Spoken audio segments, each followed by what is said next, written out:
नमस्कार। आप देख रहे हैं न्यूज ईरा और मैं हूं आपके साथ विपिन। क्या विकास की रफ्तार किसानों की जमीन और उनके भविष्य को कुचल रही है? क्या मुआवजे का वादा सिर्फ एक कागजी भरोसा बनकर रह गया है?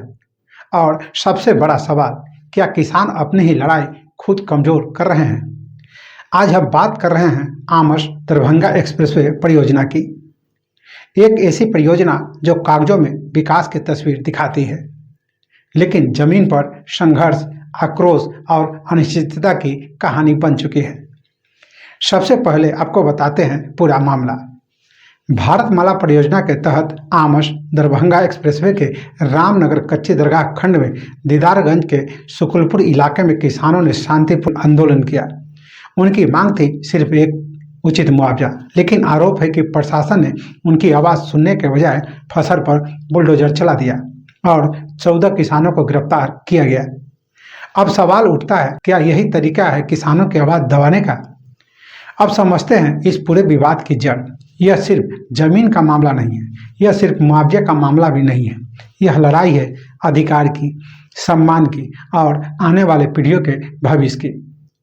क्योंकि जब किसान अपनी जमीन खोता है तो सिर्फ एक संपत्ति नहीं जाती, उसकी पहचान, उसका रोजगार और उसका सुरक्षित भविष्य सब दांव पर लग जाता है।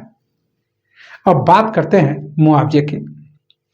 किसानों का कहना है कि उन्हें उनकी जमीन का उचित मूल्य नहीं मिल रहा। सरकार की तरफ से 75% तक मुआवजा बढ़ाने की बात कही गई, लेकिन जमीनी सच्चाई कुछ और इशारा कर रही है। कई किसानों का दावा है कि जब तक बढ़े हुए मुआवजे का आधिकारिक नोटिस नहीं जारी होता, तब तक उन्हें पुराने रेट पर ही भुगतान किया जाएगा। यानी घोषणाएं हो चुकी है, लेकिन भरोसा अब भी अधूरा है। और यही अधूरा भरोसा आज आंदोलन की सबसे बड़ी वजह बन चुका है।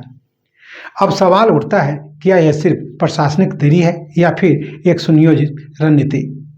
क्योंकि जब तक स्पष्ट आदेश नहीं आता, तब तक किसान असमंजस में रहते हैं और कई बार यही असमंजस उनके अधिकारों को कमजोर कर देता है। अब बात करते हैं प्रशासन और कानून व्यवस्था की। कुछ किसानों का आरोप है कि नामजद आरोपी खुलेआम घूम रहे हैं और पुलिस प्रशासन उन्हें गिरफ्तार नहीं कर पा रहा।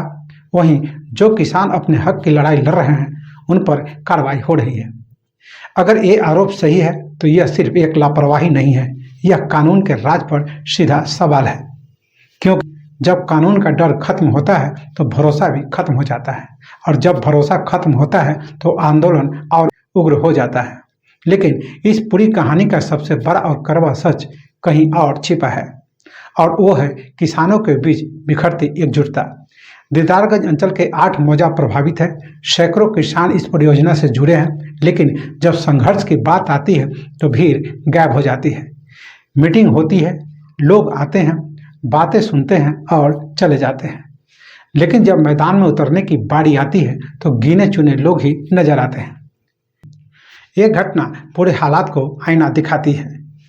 बताया गया कि जब विरोध के लिए लोग जुटे तो सिर्फ 18 से 20 लोग ही पहुंचे, और जैसे ही प्रशासन की शक्ति दिखी, कुछ लोग पीछे हट गए। अब सवाल ये है, क्या डर इतना बड़ा हो चुका है या फिर एकजुटता इतनी कमजोर हो चुकी है? यही नहीं, आंदोलन के भीतर ही एक और बड़ी दरार साफ दिखाई देती है। कुछ लोग संघर्ष करना चाहते हैं तो कुछ लोग कम मुआवजे पर भी समझौता करने को तैयार है। यानी एक तरफ अधिकार की लड़ाई और दूसरी तरफ तुरंत लाभ की सोच। जब लक्ष्य अलग होंगे तो जीत भी कमजोर होगी। कई लोगों पर यह आरोप भी लगाया जा रहा है कि सामूहिक संघर्ष से ज़्यादा व्यक्तिगत फायदों को प्राथमिकता दे रहे हैं। यानी मलाई खाने की मानसिकता आंदोलन को भीतर से खोखला कर रही है। इस बीच नेतृत्व को लेकर भी सवाल उठ रहे हैं। कुछ लोगों का मानना है कि 75% मुआवजा बढ़ाने में देव कुमार बाबू की अहम भूमिका रही है, लेकिन कई किसान उनके नेतृत्व पर भरोसा नहीं कर रहे हैं। यानी नेतृत्व पर असहमति आंदोलन को और कमजोर कर रही है। अब जरा सोचिए, अगर 400 लोगों के समूह में सिर्फ 30% लोग भी एक साथ खड़े हो जाए तो क्या हालात बदल नहीं सकते? क्या काम रुक नहीं सकता? क्या प्रशासन को झुकना नहीं पड़ेगा? लेकिन यही सबसे बड़ी समस्या है। लोग देखते हैं, समझते हैं, लेकिन आगे नहीं आते।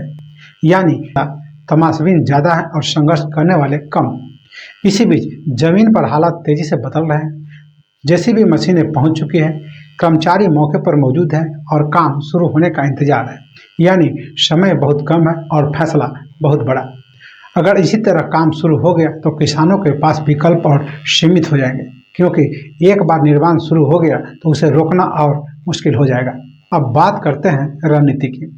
कुछ लोग सुझाव दे रहे हैं कि अगर पुराने मुआवजे पर शिविर लगता है तो उसका सामूहिक बहिष्कार किया जाए, कोई आवेदन न दिया जाए ताकि सरकार पर दबाव बनाया जा सके।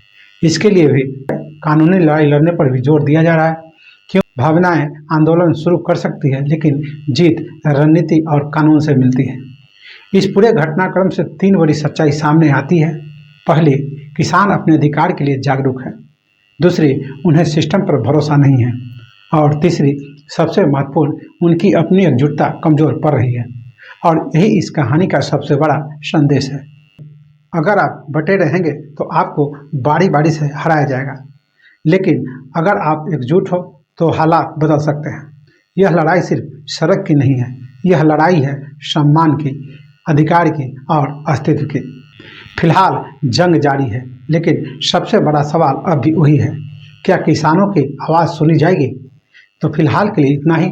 वीडियो को लाइक और शेयर करें, चैनल को सब्सक्राइब और फॉलो करें। साथ ही इस आंदोलन पर अपनी प्रतिक्रिया कमेंट बॉक्स में देना ना भूलें। नमस्कार।